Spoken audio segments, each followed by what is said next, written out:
Welcome sa Philippine Island Weather Update. Narito na ang Bagyo Update today. So makikita natin sa satellite image animation na ang sentro ng bagyong si Christine ay offshore pa. Nasa karagatan pa po. Pero pansinin natin yung malawak na kaulapan na lalong-lalo na dito nga sa west semicircle na tinatawag natin itong bagyo, talagang tumatama na sa ilang bahagi ng ating bansa, particular na sa mga lalawigan, sa eastern section ng Luzon, ng Visayas at ilang bahagi ng northeastern part ng Mindanao. Kaninang alas 4, ang sentro ng bagyong si Christine ay tinatayang nasa layong 390 kilometers ang layo silangan ng Daet, Camarines Norte. Tropical storm category, lakas ng hangin, umabot hanggang 75 kilometers per hour malapit sa gitna nito at yung pagbugso ng hangin, abot naman hanggang 90 kilometers per hour. Sa ngayon, kumikilos sa direksyong west-northwestward naman sa bilis na 15 kilometers per hour. At bagamat malayo pa yung sentro nito, mayroon na po tayong nakataas na tropical cyclone wind signal sa ilang bahagi nga ng ating bansa. Sa ngayon, wind signal number 2 nakataas po dito sa mga areas na naka-highlight ng yellow sa lalawigan ng Catanduanes, sa eastern portion ng Camarines Norte at Camarines Sur, sa eastern portion ng Albay ng Sorsogon, sa northeastern portion ng Northern Samar at dito sa northern portion ng Eastern Samar. So ito pong mga lugar na ito makakaranas ng masungit na panahon. Maalon hanggang sa napakaalong karagatan. Pag sinabi nating masungit na panahon, mga pag-ulan na pwedeng magdulot ng mga pagbaha, lalong-lalo na sa low-lying areas, pagguho ng lupa sa mga areas na malapit sa paanan ng bundok, lalong-lalo na kung ilang araw na pong nag-uulan sa mga nabanggit nating lugar. At the same time, yung mga bahaging karagatan, maalon hanggang sa napakaalon. Bukod pa sa malalakas na hangin na pwedeng makapagpatumba ng iba't ibang uri ng halaman, makasira ng mga ilang istruktura, lalong-lalo na yung mga bahay na gawa sa mga magagaan na bagay, yung mga nipa at sa mga kanayunan, ay maaring masira po dala ng malakas na hangin na dulot nga ng bagyong si Christine. Samantala, yung mga lugar na naka-highlight ng light blue, warning signal number 1 naman po ang nakataas. Dito sa may bandang Ilocos Norte, Ilocos Sur, La Union, Pangasinan, sa Apayao, Kalinga, Abra, Mountain Province, Ifugao, Benguet, Cagayan kasama nga yung Babuyan Island, dito rin sa lalawigan ng Isabela, Quirino, Nueva Vizcaya, Aurora, Nueva Ecija at Tarlac. Warning signal number 1 din sa Zambales, Bataan, Pampanga, Bulacan, dito sa Metro Manila, ganun din sa Cavite, Laguna, Batangas, Rizal, sa Quezon kasama nga ang Pulilo Island, Occidental Mindoro kasama ang Lubang Island, Oriental Mindoro, sa Masbate kasama ang Ticao Island at Burias Island, Marinduque, Romblon. So meron din tayong warning signal number 1 sa natitirang bahagi ng Camarines Norte, natitirang bahagi ng Camarines Sur, natitirang bahagi ng Albay at ng Sorsogon, dito nga sa natitirang bahagi ng Eastern Samar at ng Northern Samar, sa lalawigan ng Samar, sa Leyte, Biliran, Southern Leyte, Dinagat Island, Surigao del Norte, kasamang Siargao, Bukas Grande Group. Yung mga lugar naman na may warning signal number 1, posibleng makaranas ng mga pag-ulan at paminsan-minsang pagbugso ng hangin na may katamtaman hanggang sa maalong mga karagatan. So maaaring madagdagan pa yung mga lugar na may warning signal number 2 habang papalapit po ang bagyong si Christine sa ating bansa. Kaya tayo po dito sa Pag-asa, every 6 hours ay magpapalabas ng latest update hinggil nga sa bagyong si Christine.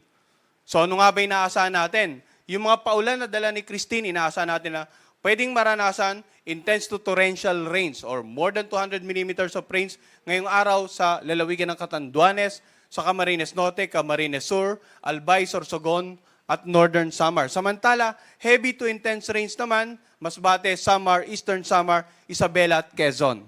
Habang moderate to heavy rains naman ngayong araw, natitirang bahagi ng Cagayan Valley, ganoon din sa Cordillera Administrative Region, sa Aurora, sa Nueva Ecija, sa Romblon, sa Marinduque at sa natitirang bahagi ng Visayas. Then habang lumalapit ngayong bagyo, bukas naman inaasahan natin intense to torrential rains or more than 200 millimeters of rains sa lalawigan ng Cagayan, Isabela, Apayao at Ilocos Norte. Heavy to intense naman sa natitirang bahagi ng Cordillera Administrative Region, natitirang bahagi ng Cagayan Valley, sa natitirang bahagi ng Ilocos Region at sa Central Zone. Samantala, moderate to heavy naman, Calabar Zone, Metro Manila, Oriental Mindoro, Camarines Norte at Camarines Sur bukas. Sa darating naman na Huwebes, bagamat wala tayong inaasahan na intense to torrential rains, may inaasahan po tayong heavy to intense rains sa Ilocos Region, Cordillera Administrative Region, Zambales at Bataan.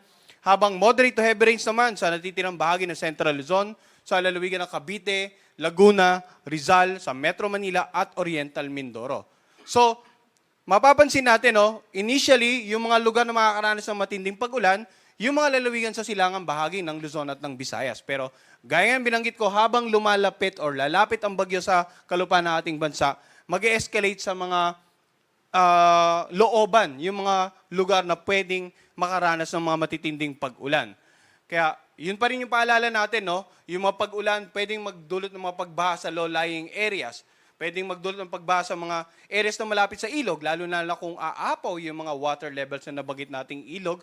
At pwede rin magdulot ng pagguho ng lupa sa mga lugar na malapit po sa paanan ng bundok. Pinapayaw natin yung mga kababayan natin na maging alerto. Patuloy na makapag-ugnayan sa kanilang local government at saka local DR officials para sa mga disaster preparedness and mitigation measures. Samantala, pag-usapan natin yung lakas naman ng hangin.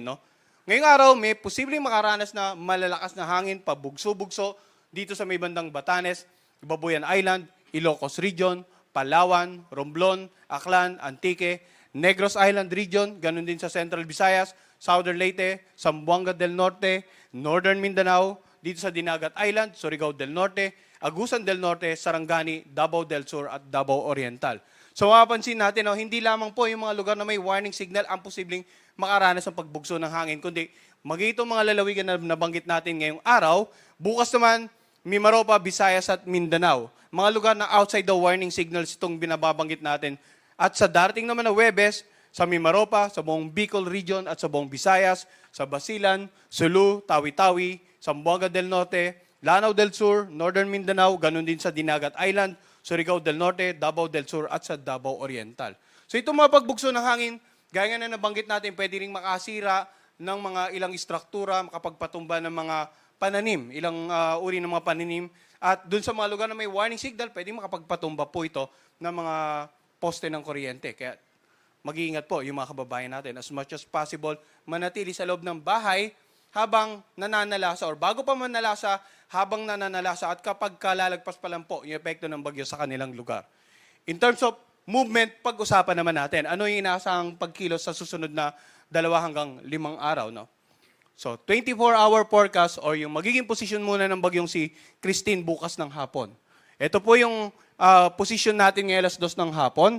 At bukas ng hapon, inaasahan natin nasa may bandang 180 kilometers silangan ng Kasiguran, Aurora ang tinatayang sentro ng bagyong si Christine. Samantala, sa darating naman na Huwebes ng hapon, inaasahan natin na posibleng natawid na nito ang kalupaan ng Northern Luzon area at halos nandito na siya sa coastal waters ng Bulinaw, Pangasinan. Sa darating naman na Biyernes ng hapon, posibleng halos malapit na siya sa northwestern boundary ng ating area of responsibility. At sa darating naman na Sabado ng hapon, ay posibleng tuloy na itong nakalabas ng ating Philippine Area of Responsibility. Ngayon, tingnan natin yung area of probability na tinatawag natin. So, ang sentro ng bagyong si Christine pwedeng kumilos along the center track or we're not ruling out the possibility na pwedeng bahagyang pakanluran, pahilaga, or patimog ang maging actual na pagkilos.